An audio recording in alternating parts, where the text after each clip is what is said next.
Nur Hasan bin Ghazi bin Nur Hasan Sidogiri ini mau besanan dengan seorang Pak Alwi dari Madura bermarga Al-Jufri.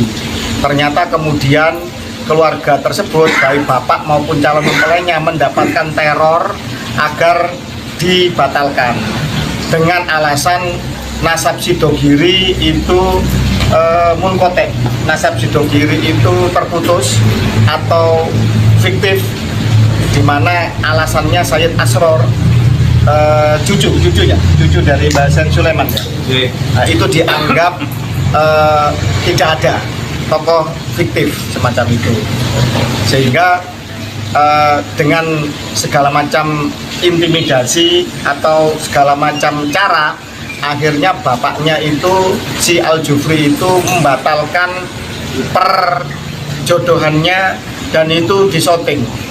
Jadi si pemesan supaya batal ini minta disoting, nggak disoting. Ya. Dan panjenengan semua tahu lah siapa yang menekan si bapaknya Al-Jufri calon mempelai itu supaya dibatalkan. Tahu semua lah, orang Pasuruan. Orang Pasuruan tahu. Yen besuk Maryang eman yen wonten grahana ning sasi srengenge kembar leliw. Terus nih. Lintang alit gumlaring siti. Ngono.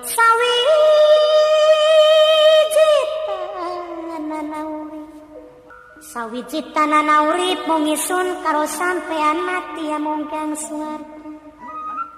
Warahmatullahi wabarakatuh. Bismillahirrahmanirrahim. Wala haula wala quwata illa billah. Wassalatu wassalamu ala Rasulillah wa ala alihi washabihi man wala. Amma ba'da. Terima kasih kita hadir di tempat yang sangat bersejarah.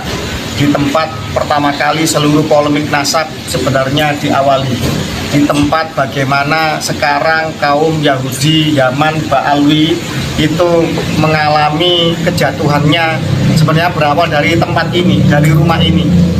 Itu mohon saya memberikan sedikit intermezzo. Karena diawali ketika putranya Kiai Nur Hasan bin Ghazi bin Nur Hasan Sidogiri, rumah yang beliau tempati ini mau besanan dengan seorang Pak Alwi dari Madura bermarga Al-Jufri.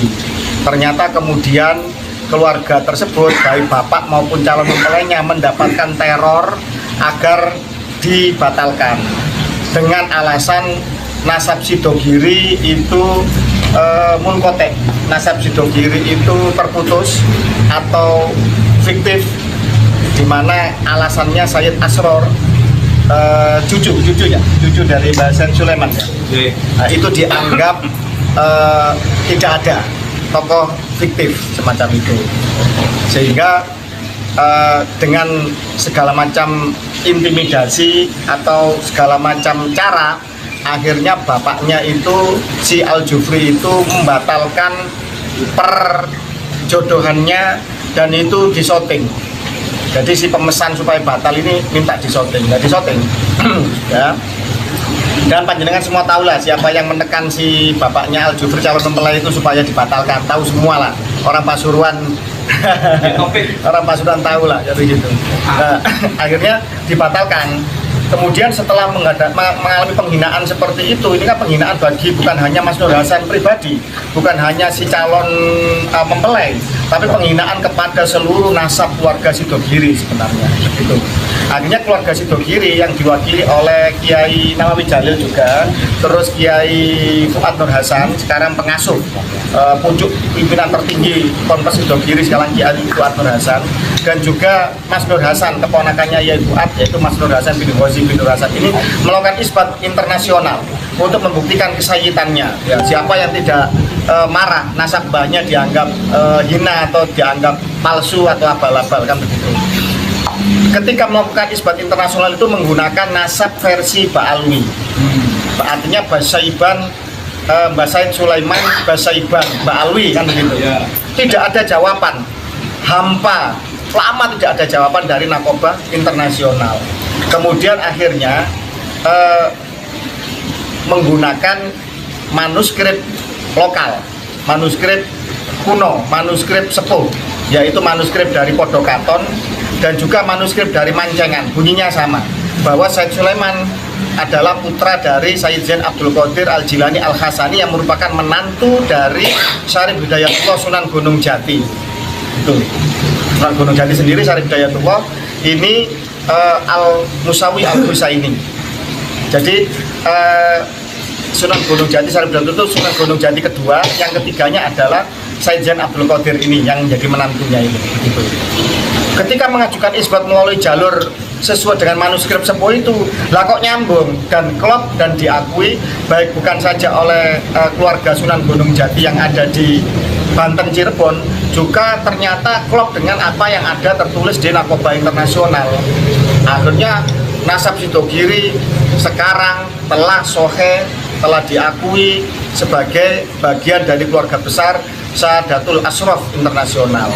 Begitu sini tahu bahwa Sidogiri telah diakui oleh keluarga besar Sayyid seluruh dunia, kebingungan itu si mantan calon besan itu. Saya tahu sendiri, HP-nya Mas Nur Hasan itu ditelepon sehari itu lebih dari 30 kali, tidak diangkat. Berhari-hari ingin disambung lagi besanannya, dan sini sudah merasa terhina kan begitu kan, anaknya ganteng, Sayyid, ya kan, anaknya kiai besar dari Terah Besar, pondok pesantren sepuh dan besar, salah satu yang terbesar dan paling sepuh di Nusantara. Ya no way, no, menikah dan dapat yang jauh lebih pantas, insya Allah juga Sayyid Nusantara, keluarga besar keturunan Wali Songo, insya Allah sudah dapat penggantinya semacam itu. Nah, dari polemik inilah kemudian berkembang menjadi kesadaran membentuk Narkoba Aulia Tis'ah, itu Narkoba pencatat nasab Wali Songo, keluarga Wali Songo. Dari itu berkembang lagi masuk ke seluruh kesultanan Kerajaan Nusantara, berkembang lagi kemudian hingga pertemuan di Kesultanan Demak mengumpulkan diwakili 5 kesepuhan keluarga Wali Songo.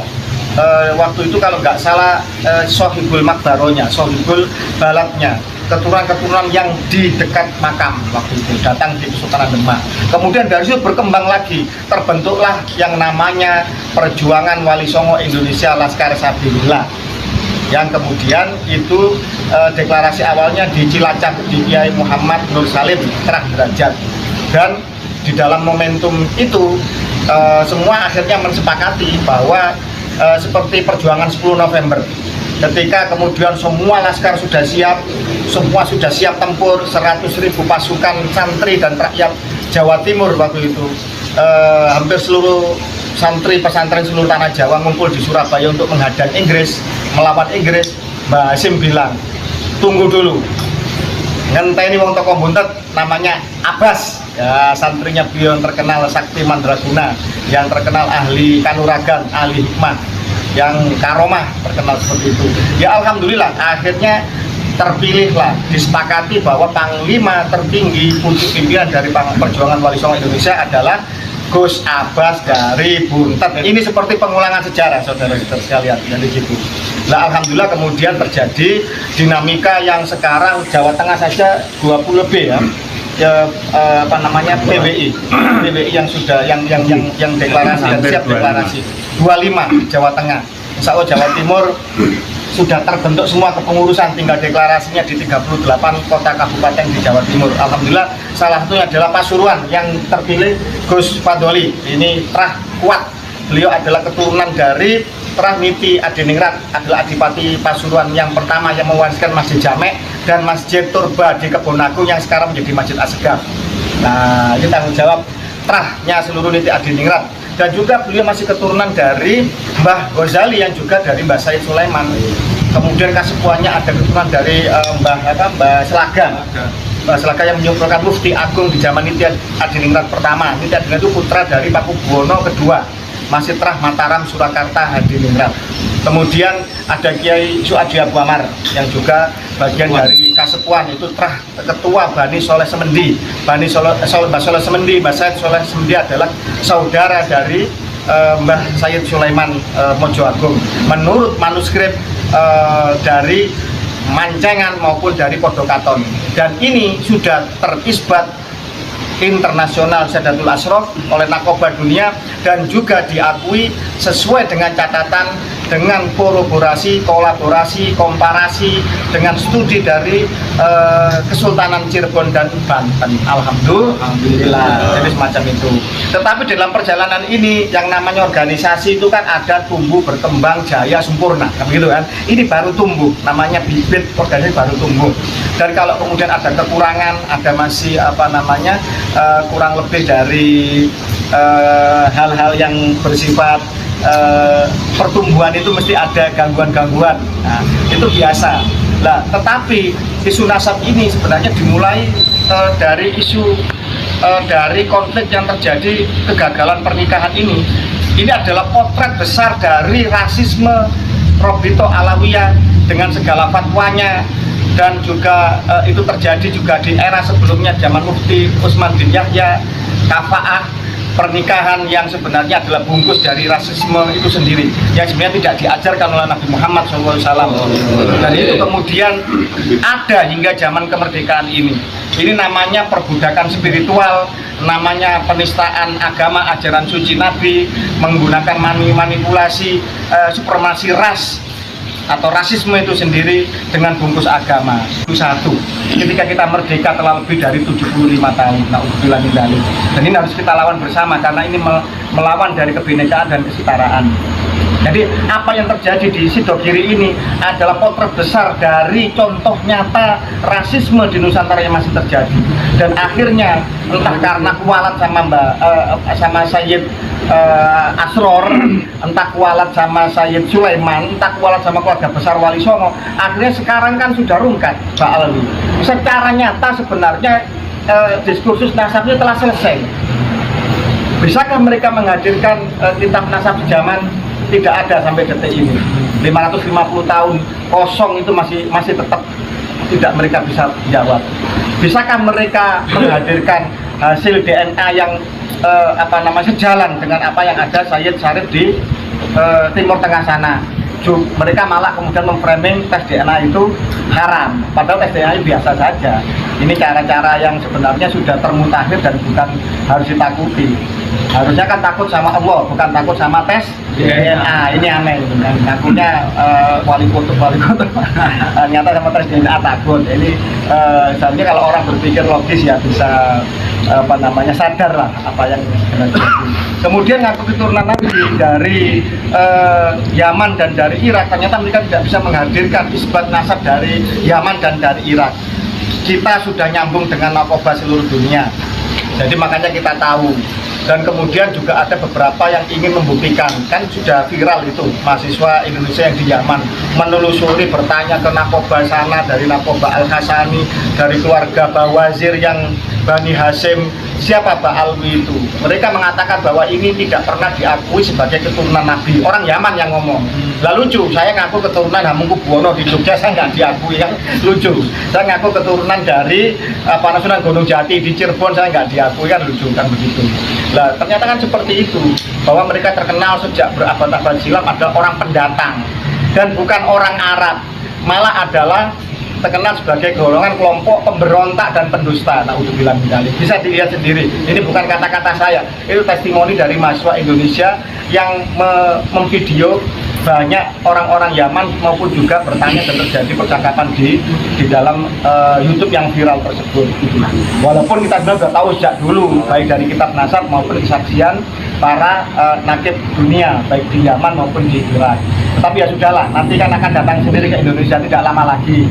Ya itu nanti biar mereka dulu. Kalau ikan itu tidak ada air kan kejet-kejet menggelepar-gelepar, biar dulu mereka gelepar dulu kan. Kemarin kan ada tahu itu Imam Rijek itu kan ribut di Banten sama di mana itu Cianjur apa Sukabumi. Akhirnya kan di Garut ya. Akhirnya sekarang kan habis menggelepar, sekarang sakit ya. Semoga panjang umur. Stres. Lahirnya sebagai cucu Nabi, masa nanti wafatnya mantan cucu Nabi, kan nggak lucu kan. Dan kalau takut akhirat, kalau kemudian benar-benar Islamnya sejati, benar-benar mencintai Allah dan Rasulnya, tolong akhirilah. narasi-narasi sesat seperti itu. Tidak penting Anda keturunan siapa, tetapi inna akramakum indallahi atqakum. Kalau seandainya Fatimah binti Muhammad pencuri, aku sendiri akan potong tangan. Tegas itu Islam. Tidak ada diskriminasi dalam Islam. Justru keadilan ditegakkan dalam Islam. Kesetaraan itu diperjuangkan dalam Islam.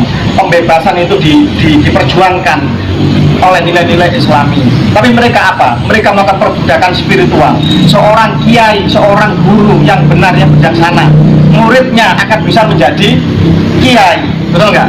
Murid kiai bisa jadi kiai, bisa menjadi mantunya kiai. Tapi kalau muridnya Habib, muhibinnya Habib, bisa nggak jadi Habib? Bisa nggak jadi mantunya Habib? Coba, logika ini harus dibangun. Ini sebenarnya narasi sederhana loh. Hanya orang yang mau berpikir